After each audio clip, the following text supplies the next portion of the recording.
시청자 여러분 반갑습니다. JTBC 뉴스룸을 시작합니다.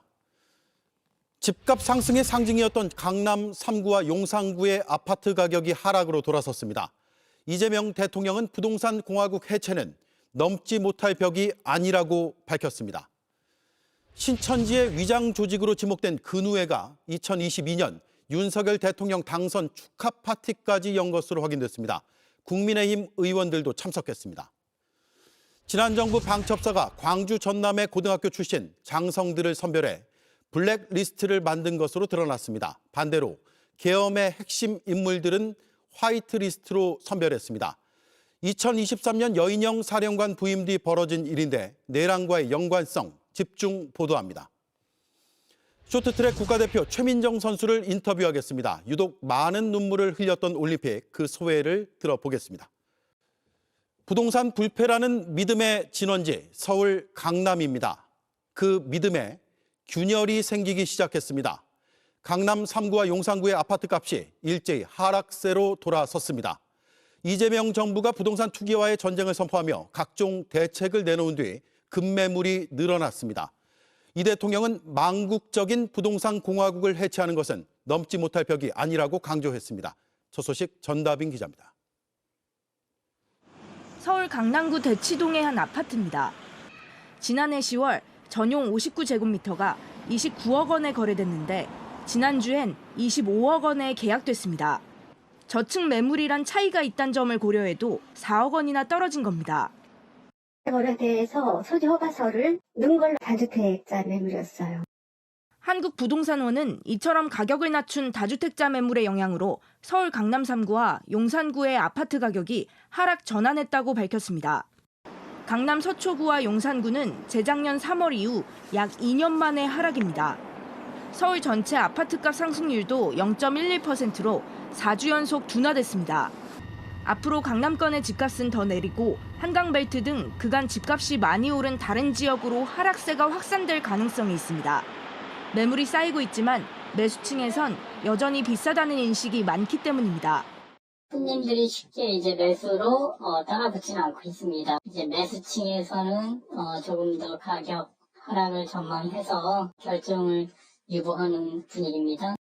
이재명 대통령은 오늘 집값 하락을 언급하며 생산적 금융으로 자본 대전환이 가속화돼야 한다고 강조했습니다. 한때 불가능해 보였던 자본시장의 정상화가 현실이 되고 있는 것처럼 망국적인 부동산 공화국을 해체하는 것 역시도 결코 넘지 못할 벽은 아닙니다. 실제로 서울 지역에서 상당폭의 집값 하락이 나타나고 있습니다. 양도세 중과 혜택이 끝나는 5월 9일까지 집을 팔지 않은 다주택자에겐 정부가 보유세를 더 매길 수 있다는 전망도 나옵니다. JTBC 전다빈입니다. 꺾이는 강남 집값과 대조적으로 코스피는 6천을 달성하고도 쉬지 않고 달리고 있습니다. 오늘은 하루에만 3.6% 넘게 급등하며 6,300선까지 뚫었습니다. 7,000피, 8,000피 전망까지 나오자 지금이라도 주식 계좌를 트거나 더 사려는 투자자가 증권사 객장에 몰렸습니다. 김재영 기자입니다. 증권사 객장을 찾는 투자자들의 발길이 이어집니다. 코스피가 6,000선을 넘자 지금이라도 주식을 사겠다며 계좌를 개설하거나 증권사 직원과 상담한 뒤 주식을 더 사려는 이들로 북적이는 겁니다. 우리 같이 이제 나이 들은 사람이 어떻게 이제 노후 자금 생각하고 늘리는 거니까 박아놓고 빼지도 않고 끼지도 않고 그랬더니 이런 좋은 시대가 오네요. 이렇게 붕 떠 있는 기분이에요. 주식 계좌 보면 기분은 좋은데 이게 언제까지 갈지 이제 돈을 빼야 되나 그런 걱정하죠. 행복한 걱정인 거죠. 오늘 코스피는 개장 직후부터 상승폭을 키우더니 전장보다 3.67% 오른 6,307선의 장을 마감했습니다. 간밤 공개된 미국 AI 대장주 엔비디아의 4분기 실적이 시장 기대치를 뛰어넘으면서 반도체와 AI 관련 종목들이 급등했습니다. 특히 엔비디아의 반도체를 공급하는 삼성전자와 SK하이닉스가 21만 전자와 109만 닉스 고지를 돌파했습니다. 현대차도 6% 넘게 뛰었고 엔비디아가 피지컬 AI 사업에서 협력하고 있다고 밝힌 LG전자도 10% 넘게 급등했습니다.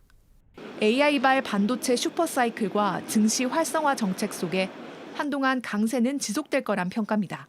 실적, 유동성, 정책 3중주 형태로 전개가 되다 보니까 낙수 효과 파급되면서 선순환으로 갈 가능성이 크다라고 보고 있습니다. 다만 빨리 오른 만큼 변동성이 커졌다는 걸 고려해서 투자해야 한다는 조언도 나옵니다.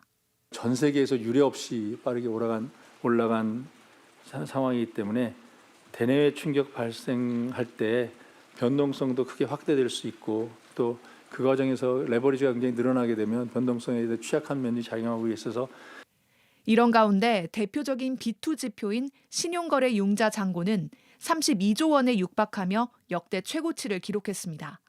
JTBC 김재현입니다. 오늘 발표된 전국 지표조사에서 국민의힘이 지지율 17%라는 성적표를 받았습니다. 계엄 직후에도 20%대였습니다. 그때보다 많이 떨어졌습니다. 장동혁 체제의 최저치입니다. 황예린 기자입니다. 윤석열 전 대통령에 대한 1심 무기징역 선고 이후 절윤 요구를 거부했던 장동혁 국민의힘 대표. 절연의 주장을 반복하는 것은 분열의 씨앗을 뿌리는 일입니다. 단호하게 절연해야 할 대상은 오히려 이들입니다. 이 발언 직후 사흘간 실시된 여론조사에서 국민의힘 지지율은 17%를 기록했습니다. 지난해 8월 26일에 취임한 장 대표 체제 이후 20%대 초반을 유지하다가 처음으로 10%대로 내려앉은 겁니다. 12.3 계엄 직후 지지율인 26%보다도 9%포인트 낮은 수치입니다. 연령별로는 30대부터 50대에선 10%대를 기록했고 유일하게 70대 이상에서 31%, 20대에선 23%로 나타났습니다. 또 모든 지역에서 민주당에 뒤처지는 수치가 나왔는데 전통적 지지 기반인 대구 경북에선 더불어민주당과 같은 28%로 나타났습니다. 당내에서는 장 대표의 윤어게인 기조에 대한 반감이 반영된 것이란 해석이 나옵니다. 한 의원은 JTBC에 장 대표의 윤 전 대통령 선고 관련 메시지가 결정적이었다며 국민들이 국민의힘을 윤어게인 세력으로 보는데 대여 투쟁을 하는 게 들리겠냐고 했습니다. 한동훈 전 국민의힘 대표도 민주당 폭주를 제어할 자격이 있느냐는 국민들의 질문이 숫자로 나오는 것이라고 지적했습니다. 실제 이번 조사에서 장 대표에 대한 부정평가는 62%로 긍정평가 23%를 3배 가까이 앞질렀습니다. 다만 국민의힘 지지층에선 장 대표에 대한 긍정평가가 58%로 나타났습니다. JTBC 황예린입니다. 지지율 추락에도 장동혁 대표는 돌파구를 마련하겠다는 말만 할 뿐 뚜렷한 답을 내놓지 않았습니다. 대구 경북 통합도 의원 투표를 거쳐 다시 추진하기로 했습니다. 지도력 부재만 확인됐다는 비판이 나옵니다. 한민정 기자입니다. 국민의힘 지지율이 10%대로 곤두박질치자 당내에서도 자성의 목소리가 터져나왔습니다. 4선 중진이자 국민의힘 전국위원회 의장 이현승 의원이 국민의 지지를 받지 못하는 정당은 존재할 이유가 없다며 비상계엄과 탄핵 정국에 대한 공개 사과를 촉구한 걸 시작으로 재선 의원들은 윤어게인 노선 문제를 매듭지을 것을 재차 촉구했습니다. 충격입니다. 당 지지율이 17%라는 것은 이건 바닥이 아니고 지하로 내려간 느낌이고 다시 한 번 더 절윤 그리고 윤어게인에 대한 절연이 필요하다는 것을 수치로서 확인할 수 있었다라고.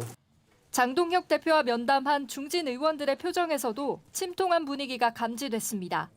무기력함 또는 혼란스러움 이런 거에 반영 아닌가 생각. 하지만 장 대표는 돌파구 마련을 위해 숙고하겠다고 했을 뿐 뚜렷한 답을 내놓지 않았습니다. 그런 용어가 중진회의에서는 전혀 나오지 않았었습니다. 성과 없이 보여주기식 회동에 그쳤다는 지적이 나오는 가운데 대구 경북 행정통합법안은 다시 추진하기로 결정했습니다. 당내 의견을 조율하지 못해 법사위 문턱을 넘지 못했던 건데 이틀 만에 의원 투표와 논의를 통해 찬성하기로 결론 지은 겁니다. 저는 이런 조치 자체가 지도부가 그 지도력을 잃고 있는 것이라고 보고 있거든요. 송원석 원내대표는 사의를 표명했다가 재신임 요청에 복귀했는데 지도부의 무능함만 부각됐다는 지적이 나옵니다. JTBC 한민정입니다. 신천지의 위장 조직으로 지목된 근우회가 2022년 대선 직후 윤석열 당선 축하 파티까지 연 것으로 확인됐습니다. 그해 대선 때 근우회는 신천지와 윤석열 캠프의 가교 역할을 했습니다. 저희가 입수한 통화 녹취엔 자신들이 목숨 걸고 당선시켰고 축하 모임에 500명이 참석한다는 근우회 회장의 목소리가 들어 있습니다. 신천지는 이 단체와 자신들이 무관하다고 주장합니다. 하지만 검경합수부는 이 녹취를 분석하며 신천지 정교유착 혐의를 수사 중입니다. 먼저 정혜성 기자의 단독 보도입니다. 여성단체 근우회가 대선 직후인 2022년 3월 21일에 연 창립 95주년 기념식입니다. 창립 행사란 이름을 내걸었지만 실제로는 윤석열 전 대통령 당선 축하 파티였습니다. 이희자 근우회 회장이 신천지 고위 간부에게 사전에 행사 일정을 알리면서 직접 밝힌 내용입니다. 대통령 당선 축하 모임을 11일 날 월요일 날 날 잡아놨어. 장소도 다 예약하고 500명. 몇 시입니까, 회장님? 시작은 5시인데 우리는 벌써 2시부터 가서 준비하고 막. 그러면서 대선 때 윤 전 대통령을 적극 도왔다고 강조했습니다. 그렇게 전국에서 우리가 근우회가 목숨 걸고 당선시켜놨는데 신천지 위장 조직으로 꼽히는 근우회는 이만희 총회장의 통화 녹취에도 등장합니다. 우리나라에서 제일 큰 사회 단체가 뭔지 알아? 근우회라 그랬지? 근우회가 전부 우리한테 다 돌아있고. 2022년 대선에서 윤석열 캠프와 신천지를 잇는 가교 역할을 한 정황이 포착된 상황. 그런데 실제로 대선 이후에 축하 파티를 열고 자신들의 공로를 과시하는 녹취 파일이 나온 겁니다. 축하 파티엔 신천지 신도들이 상당수 참석했다고 합니다. 근우회 행사 가면 당연히 신천지 사람들 다 가는 겁니다. 포장을 그렇게 한 것이지. 그동안 신천지 위장 조직 의혹을 부인해온 이 회장은 이번엔 취재진의 연락을 받지 않았습니다. 신천지는 근우회는 위장단체가 아니라며 의혹을 강하게 부인했습니다. 또 특정 행사에 신도 개개인의 참여 여부를 교회가 일일이 파악하거나 통제할 수 없다고 했습니다. 정교유착 검경합동수사본부는 이 회장의 통화 녹취 파일을 확보해 분석하고 있습니다. JTBC 정혜성입니다. 네, 통화 녹취에는 윤석열 캠프 선대 본부장이었던 권영세 국민의힘 의원에 대한 언급도 나옵니다. 근우회 회장은 도와줬는데 왜 고맙다는 인사가 없느냐고 불만을 드러냈습니다. 그 회장은 당선 축하 파티에 국민의힘 의원들을 초청했는데 실제로 의원들이 참석했습니다. 이자영 기자의 단독 보도입니다. 이희자 근우회 회장은 통화에서 당선 축하 파티에 정치인들을 대거 초청했다면서 권영세 국민의힘 의원을 언급했습니다. 권영세도 오라 그러고 다 올 거야. 그리고 권영세하고는 내일이든 모레든 나가 만나가지고. 친윤계 핵심인 권 의원은 윤석열 캠프에서 선거대책본부장을 맡았고 해당 통화가 있던 날엔 대통령직 인수위 부위원장에 임명됐습니다. 통화를 이어가던 이 회장은 권영세 의원이 왜 아직 인사가 없냐고 목소리를 높였습니다. 우리가 근우회가 목숨 걸고 당선시켜놨는데 고맙단 말 한마디 안 하면 목 쳐 죽일 놈들이지. 좀 계셔보세요. 오늘 뭐 부원장 되고 그랬으니까 연락 오시면 오겠죠. 신천지 전직 간부들은 신천지와 사실상 한 몸인 근우회까지 총동원해 지난 2022년 대선 경선 때부터 윤석열 전 대통령을 도왔다고 증언하고 있습니다. 당선 축하 파티 초청장은 사실상 청구서였던 셈입니다. 실제로 해당 행사에는 국민의힘에서 박성중 의원과 송석준 의원 등이 참석한 걸로 전해집니다. 의원들은 근우회가 신천지와 연관된 단체인 줄 전혀 몰랐다는 입장입니다. 권영세 의원은 근우회를 박근혜 전 대통령과 관련 있는 단체로 소개받았는데 지지 선언을 한다고 해 알게 됐다며 당시 건강상의 이유로 초청에 응하지 않았고 행사에도 참석하지 않았다고 설명했습니다. 송석준 의원은 당선 축하 성격의 행사인 줄은 몰랐고 근우회 행사로 알고 참석했다고 밝혔습니다. 박성중 의원은 연락이 닿지 않았습니다. 정교유착 검경합동수사본부는 신천지가 윤 전 대통령의 당선을 실제로 도왔는지, 도왔다면 그 대가로 어떤 혜택을 받았는지 수사할 것으로 예상됩니다. JTBC 이자연입니다.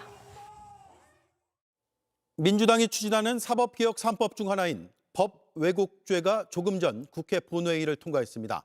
위헌성 논란이 일자 상정 직전 법안을 수정했는데 추미애 법사위원장과 김용민 법사위 간사는 이에 대한 항의 표시로 투표에 불참했습니다. 박사라 기자입니다. 의도를 가지고 법을 왜곡 적용해 수사하고 기소하고 재판하는 경우 처벌하는 법 왜곡죄. 국민의힘은 이재명 대통령과 측근 구하기용 악법이라며 필리버스터에 나섰는데 민주당 의원들 뻔하지 않습니까? 이것도 증거가 왜곡됐다, 법을 왜곡 적용했다. 김용 유죄 판결이 대법원에서 확정돼도 뻔히 우길 거 아니겠습니까? 민주당은 법을 악용하는 사례가 도를 넘어 견제 차원에서라도 필요하다고 맞섰습니다. 재량이라는 허울 좋은 이름 아래 누군가에는 한없이 관대한 면죄부를 주고 정적이나 눈에 벗어난 사람들에게는 없는 죄도 만들어내는 찬반이 갈리는 데다 어제 민주당이 위헌 우려를 줄이기 위해 막판 수정을 했어도 여전히 법 왜곡이 무엇인지 의도성은 어떻게 판단할지 기준이 모호하다는 지적이 나오지만 법 왜곡죄는 가결됐습니다. 재석 170인 중 찬성 163인, 반대 3인, 기권 4인으로서 형법 일부 개정 법률안 대안에 대한 수정안은 가결되었음을 선포합니다. 오늘 표결에 추미애 법사위원장과 김용민 법사위 간사는 참여하지 않았습니다.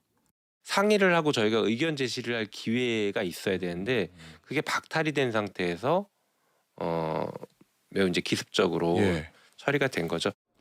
법안 수정에 대한 항의 차원입니다. 기권한 박은정 조국혁신당 의원은 법 왜곡죄 후퇴가 검찰개혁 법안 처리에서도 반복될까 염려된다고 밝혔습니다. 민주당이 본회의 직전 법안을 수정한 건 내란 전담 재판부법과 허위조작 정보근절법에 이어 이번이 세 번째라 여당 내 의견 조율에 문제가 있는 것 아닌가 하는 우려도 커지고 있습니다. JTBC 박사라입니다.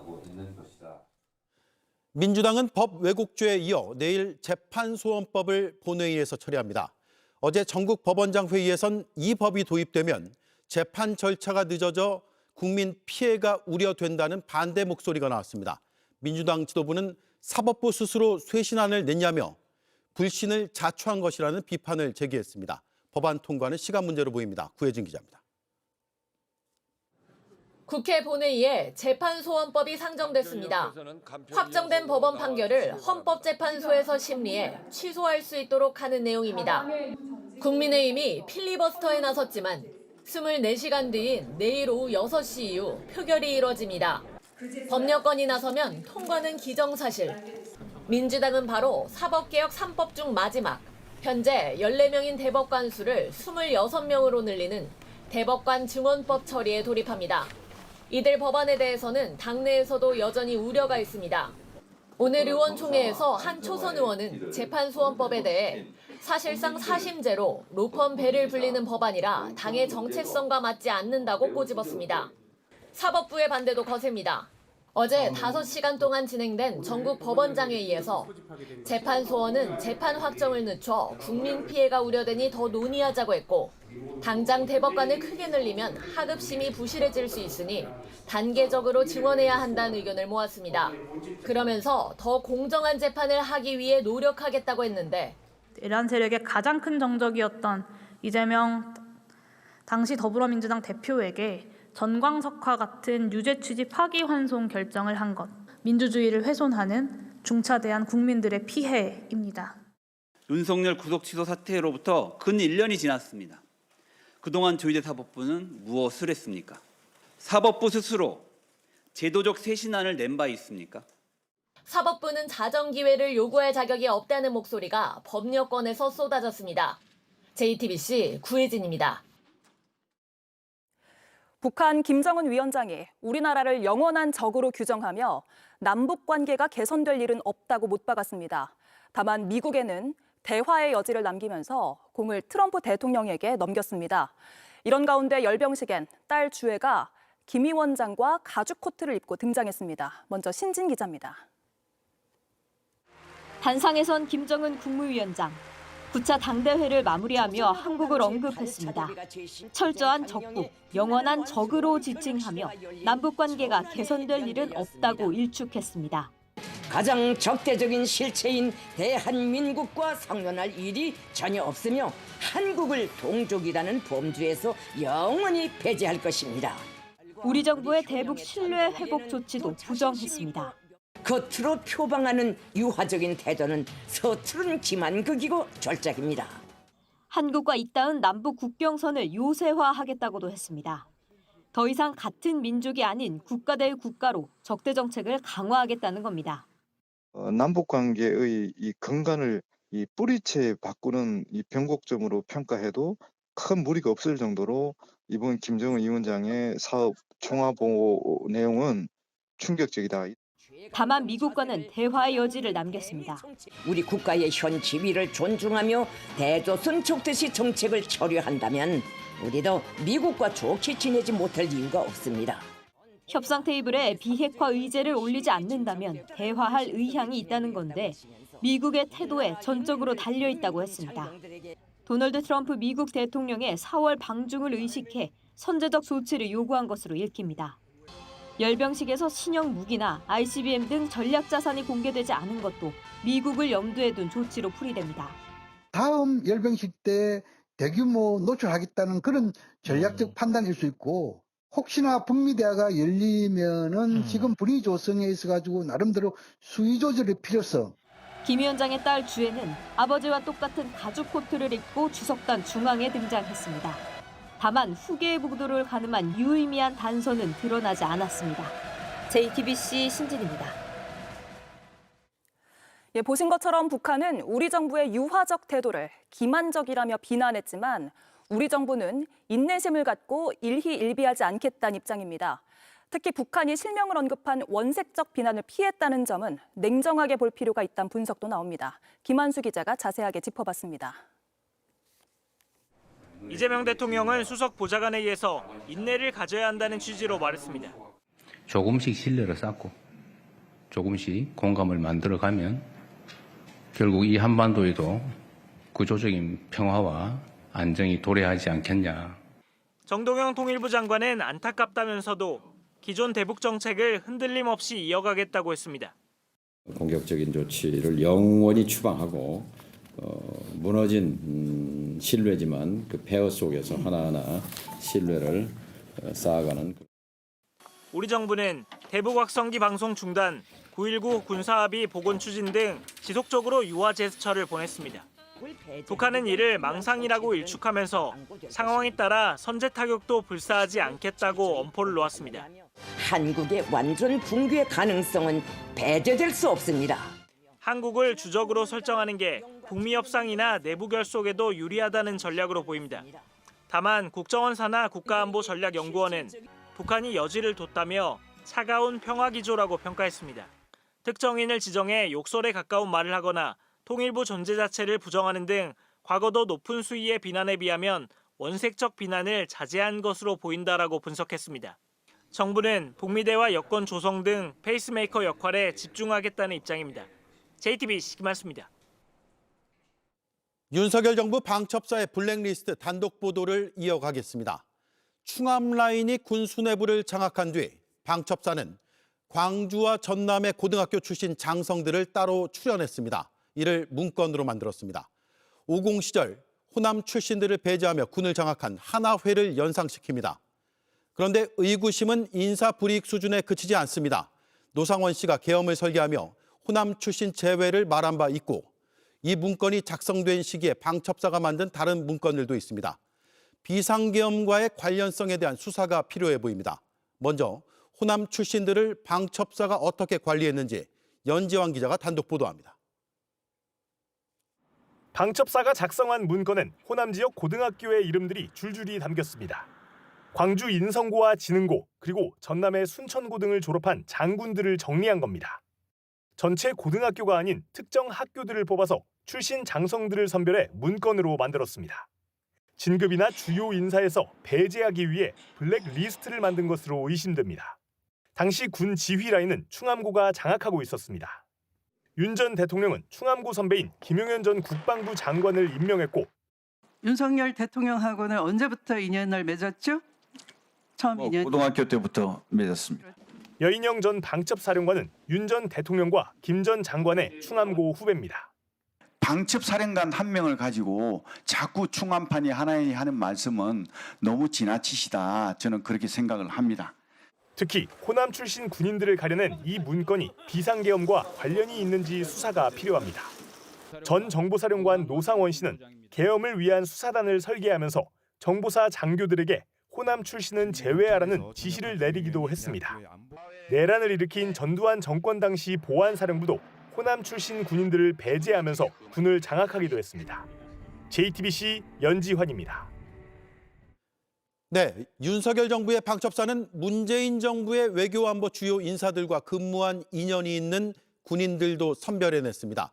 문재인 정부에서 진급한 장성과 장교들도 출연했습니다. 심지어 노무현 전 대통령의 사위 곽상원 의원의 결혼식에 간 군인을 문제 인물로 분류하기도 했습니다. 이어서 여도영 기자의 단독 보도입니다.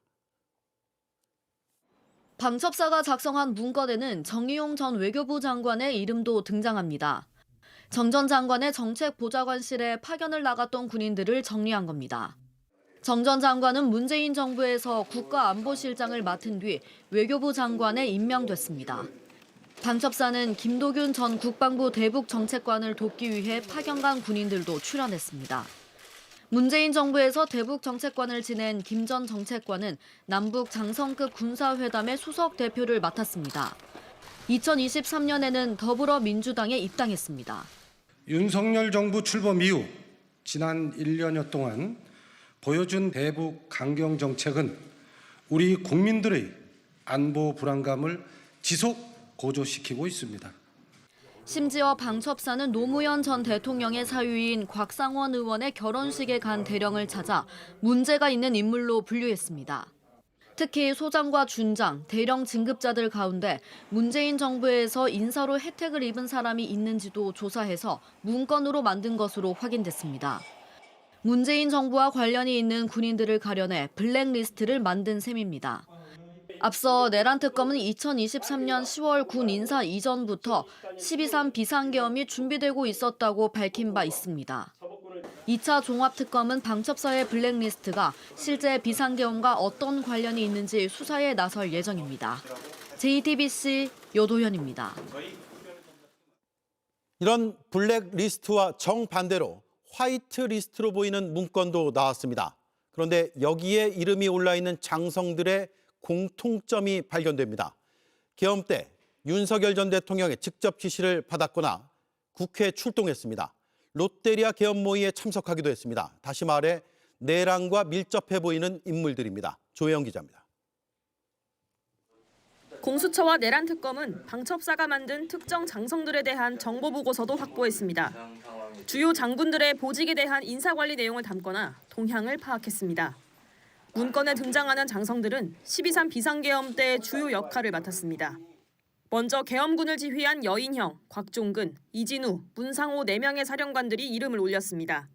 국회에 투입된 이상현 당시 일공수 여단장과 여론조사 꽃에 출동하라는 임무를 받았던 안무성 당시 구공수 여단장도 포함됐습니다. 저희가 출동했던 곳은 중앙선거관리위원회 관악청사하고 여론조사 꽃이라고 하는 두 군데로 저희 부대가 출동을 했습니다. 롯데리아 계엄 모의에 참여한 9.3의 준장, 계엄 직후 계엄 부사령관에 임명됐던 정진팔 전 합참 차장도 있습니다.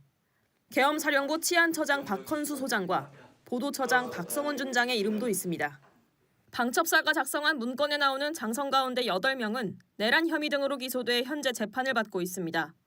여인영 전 방첩사령관은 계엄 당일까지 군 판사들에 대한 동향 파악을 지시하기도 했습니다. 사령관이 전 불러서 대령 1명, 중령 2명, 소령 1명 총 4명을 인적사항을 불러줬고 제가 사무실에 복귀한 후 인적사항을 확인해보니 4명 모두 군 판사였습니다. 여전 사령관이 이끄는 방첩사가 계엄 때 핵심 역할을 맡길 인물들을 골라 화이트리스트를 만든 건 아닌지 수사가 필요합니다. JTBC 조혜연입니다. 네, 방첩사 블랙리스트에 이어서 이번엔 화이트리스트까지 등장했습니다.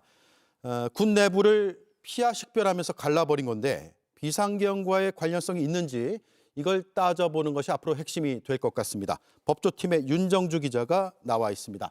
이른바 요주의 인물을 뽑아놓은 블랙리스트, 또 반대로 챙겨야 할 핵심 인사를 줄인 화이트리스트 이렇게 둘 다 나왔네요.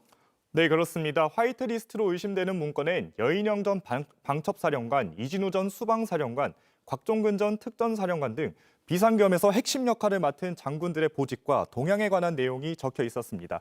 이 롯데리아 회동 참석자인 문상호 전 정보사령관과 구삼회 전 이기갑 여단장, 그리고 계엄날 국회로 병력을 보낸 이상현 전 일공수 여단장도 포함됐습니다.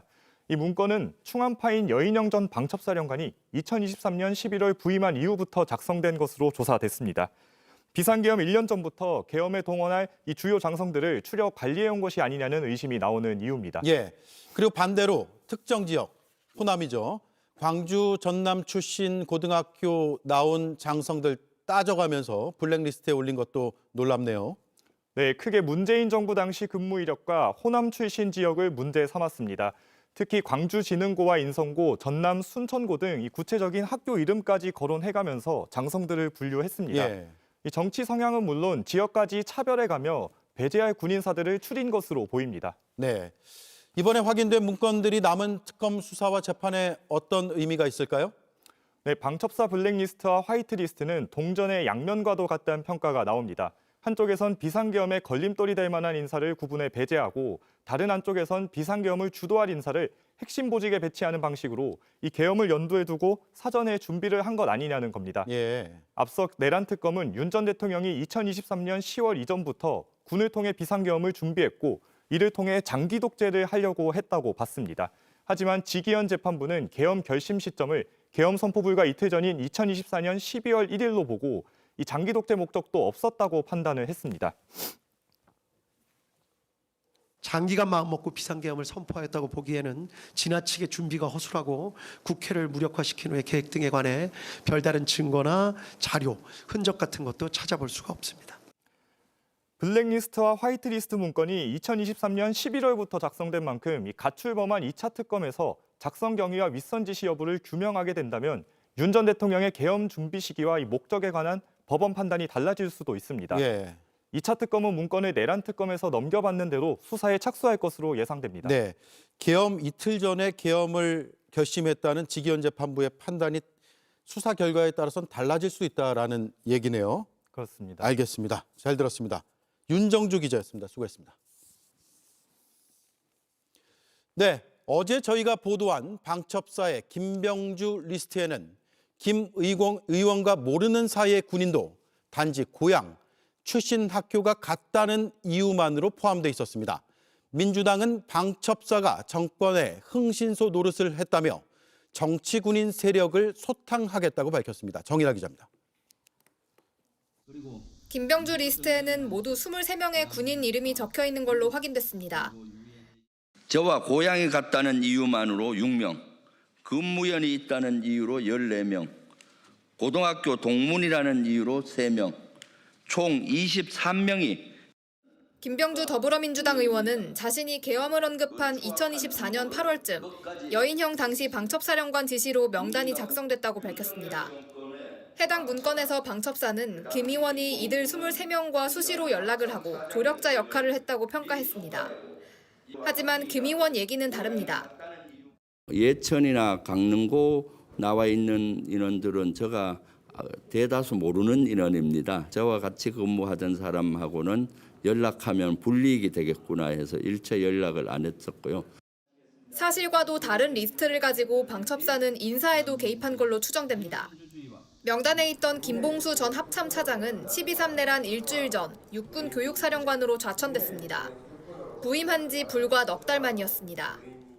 12.3 내란을 위해 걸림돌을 미리 솎아내려 한 치밀한 사전 숙청 작업이었다는 의혹이 제기됩니다. 군의 신원조회 권한을 남용해 정권의 정치 흥신소 노릇을 자행한 것은 명백한 국기문란이자 헌정질서 파괴 행위입니다. 민주당은 2차 종합특검의 방첩사 리스트 수사를 촉구했습니다. JTBC 정인아입니다. 어제 저녁 서울 반포대교를 달리던 포르쉐 차량이 다리 아래로 추락하며 다른 차량을 덮쳤습니다. 포르쉐 안에선 프로포폴 등 마취용 약물과 주사기가 무더기로 나왔습니다. 긴급 체포된 30대 여성은 사고 전 수면 마취를 받았고 약물 투약도 했다고 진술했습니다. 김영민 기자가 보도합니다. 다리 위에서 검은색 차량 한 대가 갑자기 떨어집니다. 도로를 달리던 다른 차량을 충격한 뒤 몇 바퀴를 굴러 또다시 아래로 곤두박질 칩니다. 사고 현장 인근에서 자전거를 타고 가던 시민의 카메라에도 당시 긴박했던 상황이 고스란히 담겼습니다. 그 치직거리는 소리가 되게 크고 불꽃도 되게 가까이서 봤을 땐 되게 커가지고 점점 뭐 타는 냄새 나면서 차에서 연기가 나길래. 어제 저녁 8시 40분쯤 서울 반포대교를 달리던 포르쉐 차량이 난간을 뚫고 잠수교 북단으로 추락했습니다. 이 과정에서 강변북로를 주행하던 벤츠 차량을 덮쳤습니다. 포르쉐 차량은 위쪽 도로에 부딪힌 뒤 이곳 한강 둔치 쪽으로 떨어졌습니다. 당시 사고 충격으로 인해서 현장은 차량 파편들이 널브러져 있습니다. 포르쉐 차량을 운전하던 30대 여성과 피해 차량 운전자는 경상을 입고 병원으로 이송됐습니다. 시민들이 많이 찾는 한강 둔치 쪽으로 추락했지만 다행히 다른 인명피해는 없었습니다. 사고 현장에선 다량의 프로포폴을 비롯해 마취용 약물과 일회용 주사기 등이 발견됐습니다. 일부 주사기에는 약물이 채워져 있었습니다. 모두 다리에서 추락해 전복된 포르쉐 차량에서 쏟아져 나온 겁니다. 경찰은 A씨를 도로교통법상 약물 운전과 마약류 관리법 위반 혐의로 긴급 체포했습니다. A씨는 경찰 조사에서 사고 전 병원에서 수면 마취를 받았고 정신과 약물도 투여했다고 진술한 것으로 전해졌습니다. 경찰은 정확한 사고 경위와 약물 입수 경로 등을 조사한 뒤 A씨에 대해 구속영장 신청 여부를 검토할 방침입니다. JTBC 김영민입니다. 장돌이 하나로 이틀 동안 무인 가게 16곳을 털고 다닌 일당이 경찰에 붙잡혔습니다. 가출 청소년들을 데리고 범행을 주도한 20대 남성은 같은 범죄로 교도소 생활까지 했었는데 출소한 지 2달 만에 또 남의 돈에 손을 댔습니다. 정영재 기자가 취재했습니다. 마스크와 모자로 얼굴을 가린 남성이 가게로 들어옵니다. 무인 기계 아래 쭈그려 앉더니 가방에서 장도리를 꺼냅니다. 기계를 뜯고 현금을 가방에 담습니다. 태연히 냉장고로 가 음료수까지 훔쳐 사라집니다. 가게를 떠날 때까지 1분도 채 걸리지 않았습니다. 30분 뒤 다른 무인 가게에 다시 나타납니다. 장도리를 기계 틈에 넣어 젖히려다 포기하고 돌아갑니다. 다음 날 인근의 인형 뽑기 방에서도 모습이 포착됐습니다. 이번엔 3명이 함께였습니다. 망치로 자물쇠를 부수더니 현금과 태블릿 PC를 빼갑니다. 22살 A씨가 10대 가출 청소년들을 데리고 무인 가게를 상대로 연쇄 절도 행각을 벌이다 검거됐습니다. 이들은 길 건너편에 경찰서가 있었는데도 무인 가게 터는 걸 멈추지 않았습니다. 이렇게 이틀 동안 16곳을 돌아다니며 현금 385만 원을 훔쳤습니다. A씨는 같은 범죄를 저질러 교도소에 있다가 출소한 지 2달밖에 되지 않았습니다. 나머지 2명은 가출 청소년 쉼터에서 알게 된 사이였습니다. 월세를 얻어야 되는데 보증금이 없잖아요. 보증금 마련하려고 그렇게 범행을 했다고 합니다. 경찰은 특수 재물 손괴와 특수 절도 혐의로 검찰에 넘겼습니다. JTBC 정영재입니다. 공천 헌금 수수 등 13가지 의혹을 받는 김병기 의원이 의혹이 불거진 지 약 5개월 만에 피의자 신분으로 첫 경찰 조사를 받았습니다. 김 의원은 모든 의혹을 해소하고 반드시 명예를 회복하겠다고 말했습니다. 송혜수 기자가 보도합니다. 김병기 의원이 옅은 미소를 띠며 차에서 내립니다. 이런 일로 뵙게 돼서 송구하게 생각하고요. 성실하게 조사받아서 제게 제기된 모든 의혹과 음해 말끔하게 해소하고 반드시 명예 회복하도록 하겠습니다. 김 의원에게 제기된 의혹은 모두 13가지입니다. 핵심은 공천 헌금 수수 의혹입니다. 김 의원 아내가 2020년 총선을 앞두고 동작구 의원 2명에게 3천만 원을 받았다 돌려줬다는 혐의인데 경찰은 김 의원을 염두에 둔 공천 헌금 성격으로 의심하고 있습니다. 김 의원은 강선우 의원이 김경전 서울시 의원으로부터 공천 헌금 1억 원을 받은 정황을 알고도 묵인했다는 혐의도 받습니다. 차남의 숭실대 편입과 가상자산 거래소 빗썸 입사 과정에서 특혜가 있었는지, 아내의 동작구의회 법인카드 사적 유용 사건과 관련해 수사를 무마하려 했는지 등 가족을 둘러싼 여러 의혹도 수사 대상입니다. 앞서 제기된 의혹 하나라도 법적 책임이 있을 경우 정치를 그만두겠다며 혐의를 부인해온 김 의원은 오늘도 경찰이 핵심 물증으로 지목한 차남 집에 있던 비밀 금고에 대해 존재 자체를 인정하지 않았습니다. 차남지 금고에는 어떤 게 있었던 겁니까? 근거는 없었습니다. 김 의원에 대한 의혹이 불거지고 경찰이 수사에 착수한 건 지난해 9월로 피의자 신분으로 소환된 건 5개월 만입니다. 경찰은 확인해야 할 의혹이 13건인 만큼 내일까지 연이틀 조사를 예고한 상태입니다. 이후 조사 결과에 따라 추가 소환 여부와 신병 처리 방향을 결정할 것으로 보입니다. JTBC 송희수입니다.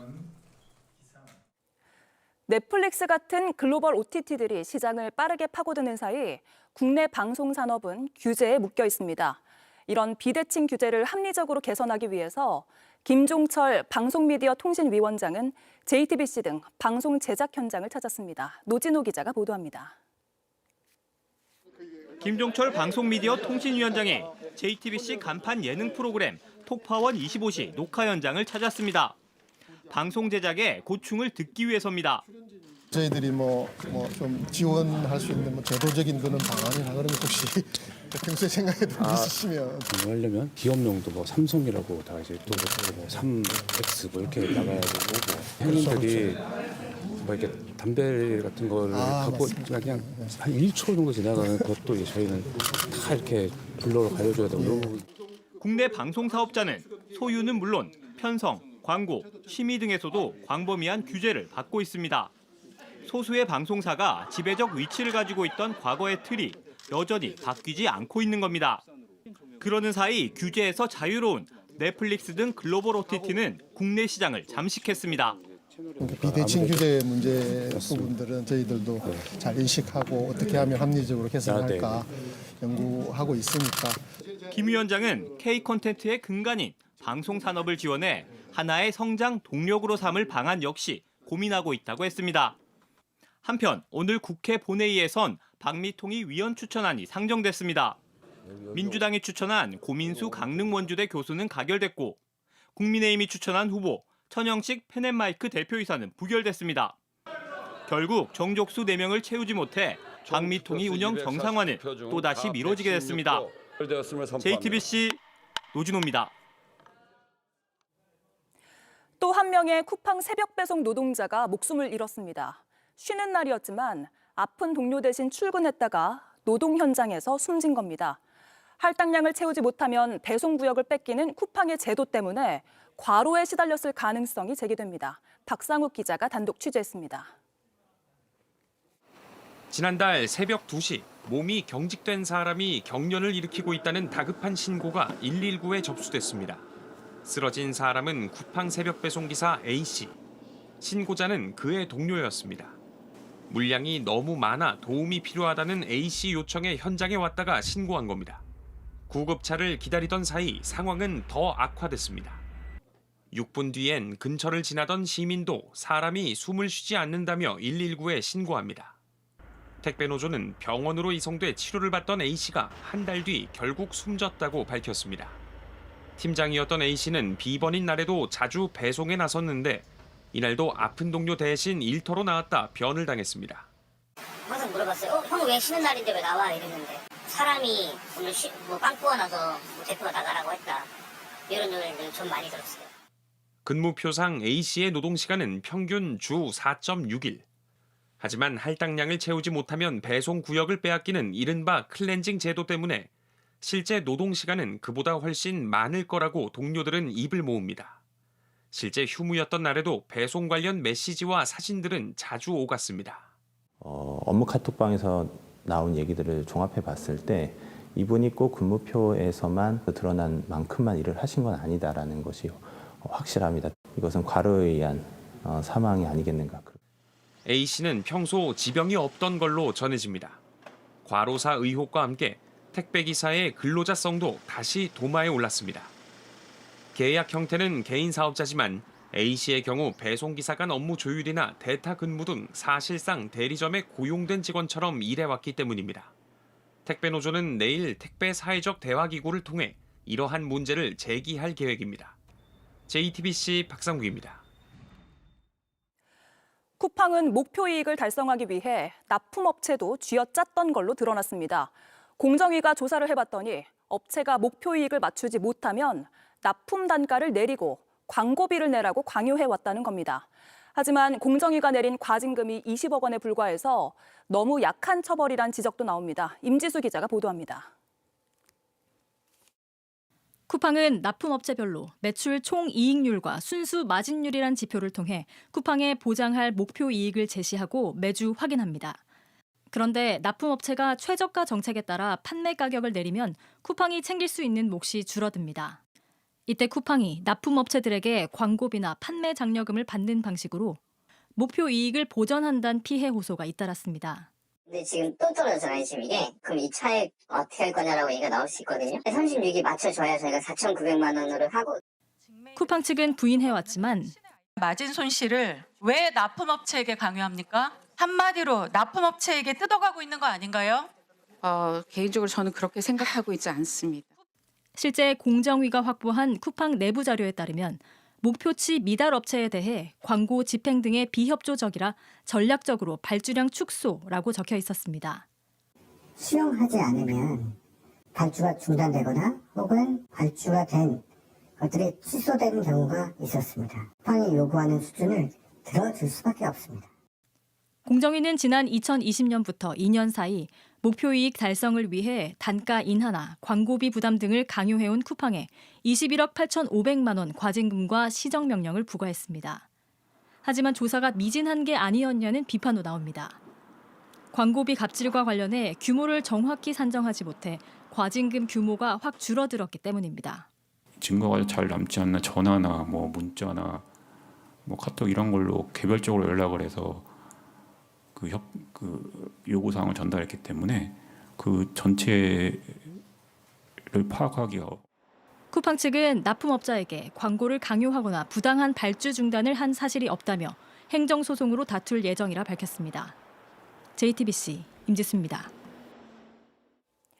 3.1절을 앞두고 유관순 열사의 영상이 온라인에 퍼지고 있습니다. 존경이 담긴 영상이 아니라 AI로 우스꽝스럽게 만들었습니다.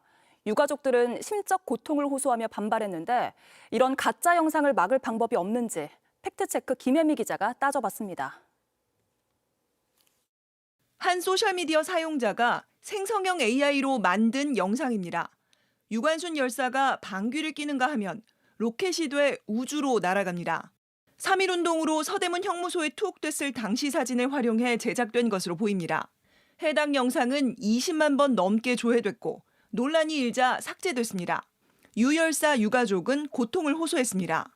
마음이 정말 송곳으로 칼로 찌르는 듯한 그런 기분이 들어요. 그리고 법적 대응도 생각하지 않은 건 아니었는데 자제해달라는 그런 부탁을 좀 하고 싶어요. AI로 고인이 된 인물의 영상을 만드는 건 쉬운 일이 됐습니다. 하지만 악의적으로 영상을 제작하거나 퍼뜨려도 현재로선 처벌이 어렵습니다. 유족이 나서 고인의 명예를 훼손한 죄를 물을 수는 있지만 조롱만으론 성립하기 어렵습니다. 초상권이나 저작권을 이유로 유족이 배상을 요구할 수는 있지만 인정받는 경우는 드뭅니다. 미국에서도 역사적 인물을 조롱하거나 유명인을 멋대로 활용한 AI 영상을 두고 유가족의 항의나 소송이 벌어지기도 합니다.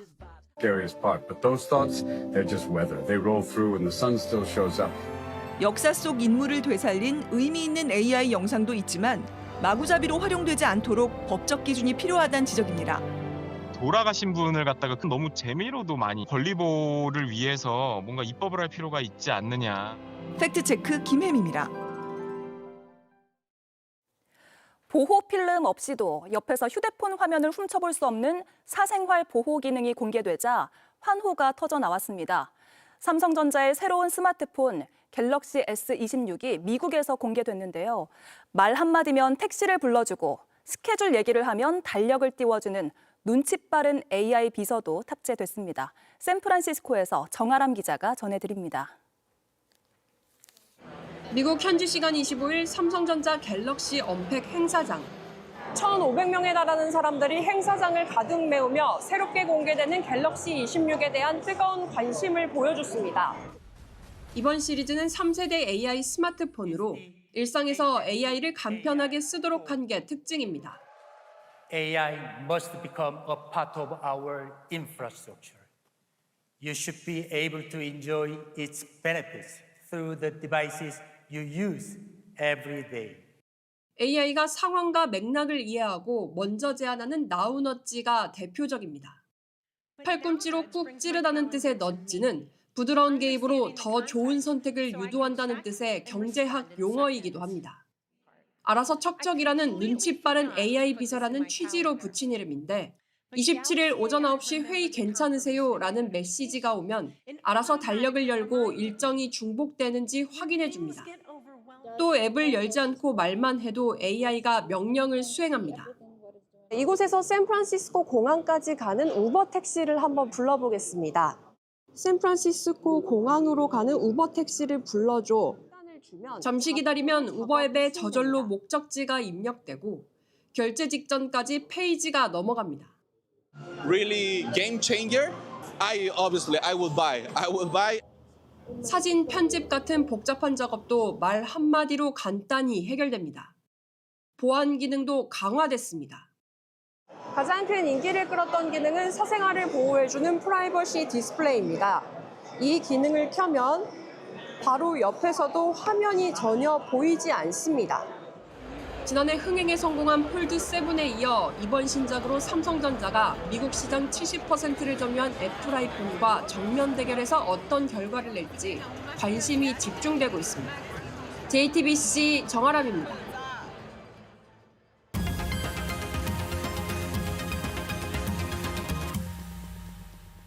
네, 비하인드 뉴스. 오늘은 최규진 기자가 나와 있습니다. 시작할까요? 네, 첫 번째는 두바이로 간 두쫀쿠입니다. 예. 네, 두쫀쿠, 그러니까 두바이 쫀득 쿠키가 외교 무대에도 등장했습니다. 2024년에 유행했던 두바이 초콜릿에서 영감을 받아서 국내에서 탄생한 한국 디저트인데요. 예. 사진 속의 이 두쫀쿠, UAE 경제특사 자격으로 UAE를 방문한 강원식 대통령 비서실장이 직접 준비해간 선물입니다. 예, 그래서 두쫀쿠가 실제 두바이까지 갔다. 그 얘기네요. 네, 맞습니다. 모하메드 UAE 대통령을 만나서 이재명 대통령의 친서를 전달한 강훈식 비서실장, 이후에 칼둔 아부다비 행정청장과의 만찬 자리에서 이 깜짝 선물로 두쫀쿠를 꺼냈다는 겁니다. 네. 해가 떠 있는 동안은 금식하는 라마단 기간에는 만찬, 이프타르 자리에 초대되면은 후식으로 디저트를 가져가는 것이 예의라고 설명했는데요. 그래요? 네, 두바이라는 이름이 들어가지만 엄연히 K 디저트라면서 현지에서는 코리아 쫀득 쿠키로 화제가 돼 보람이 컸다라고 했습니다. 예. 실제로 많은 유튜버들이 코쫀쿠를 소개하기도 했는데 현지에서는 개당 29디람, 우리 돈으로 약 11,000원에 판매되고 있다고 합니다. 그렇군요. 지난해 경주 에이펙 회의 때 시진핑 중국 국가주석에게 황남빵 선물했었잖아요. 그때도 K 디저트가 활약했다 이런 평가들이 나왔었어요. 네, 맞습니다. 최근에 브라질 룰라 대통령 내외가 방한을 했었죠. 이때도 두쫀쿠가 활약을 했습니다. K-팝 팬으로 알려진 브라질 영부인 잔자 여사가 걸그룹 블랙스완의 브라질 출신 멤버 가비와 만나서 이 두쫀쿠를 선물 받았는데요. 직접 한번 준비했습니다. 예. É muito bom. Acho que meu marido vai gostar disso. Tem mais um. Eu vou guardar pra ele. 네, 다음 이슈는요? 네, 두 번째는 선거까지 쭉 이차림입니다. 이정현 국민의힘 공천관리위원장 얘기입니다. 공천관리위원장의 복장이 연일 화제가 되고 있는데요. 지난주에 1차 공관위 회의 때도 이른바 국방색 야전 상의를 입고서 회의를 주재해서 화제가 됐습니다. 윤 전 대통령 1심 선고 바로 다음 날에 이런 군복을 연상케 하는 복장으로 그것도 계엄이 내란죄가 유죄가 판단이 냈는데 적절하냐 이런 비판이 나왔었습니다. 네. 이 위원장은 5만 원짜리 재래시장에서 산 옷이라면서 위기의 현장으로 들어가기 때문이라고 답을 했었는데요. 이 또한 화제가 됐습니다. 앞으로 석 달 열흘은 이 복장 더 입겠다고 했는데 오늘도 역시 이 차림으로 회의를 주재했습니다. 아, 그래요? 직접 한번 확인해 보시죠. 지방선거에 있어서 AI 데이터 기반 온라인 혁신 공천을 본격화하기로 해서 오늘 온라인으로 공천 접수 받고 또 평가하고 관리까지 하는 원스톱 체계를 구축을 했습니다. 예, 정치인의 의상은 그 자체로 메시지인데 계속 있겠다. 알겠습니다. 근데 오늘 소셜미디어에 올린 글도 지금 주목을 받고 있어요. 네, 맞습니다. 이 위원장이 회의에 앞서서 소셜미디어에 이런 글을 올렸습니다. 새 시대, 새 인재에게 스스로 길을 열어주는 결단이 가장 큰 책임이라고 믿는다. 그러면서 결코 퇴장이 아니라면서 후배에게 길이 되고 당에는 숨통을 틔우며 국민에게 변화와 진정성을 보여주는 가장 품격 있는 정치적 결단이라고 했습니다. 앞서 현직이라고 해서 공천 자동 통과는 없다고 못 박은 만큼 물갈이 신호탄이라는 해석도 나왔습니다. 그렇군요. 그동안 특정 정치인을 겨냥한 건 아니라고 주장했잖아요. 네, 그렇습니다. 하지만요, 이 오세훈 서울시장이나 박형준 부산시장을 겨냥한 것이 아니냐, 염두에 두는 것이 아니냐 이런 해석은 끊이지 않았습니다.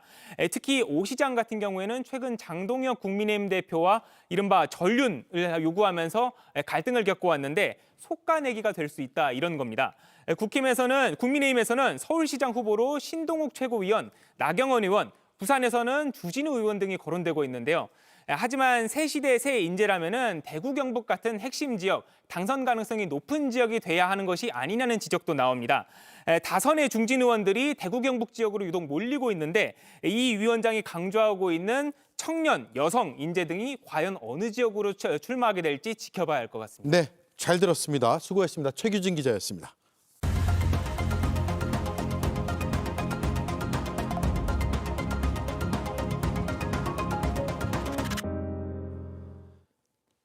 올림픽 출전은 이번이 마지막이었다. 오늘 만난 그의 눈빛에 흔들림은 없었습니다. 한 번 더 차마 그 질문을 더 이어가지 못했습니다. 잘해주신다는 것만으로도 감사히 생각하지만 또 저도 저만의 방향과 저만의 속도와 또 저만의 계획이 있기 때문에 저는 그냥 제 길을 가는 걸로 하겠습니다. 예.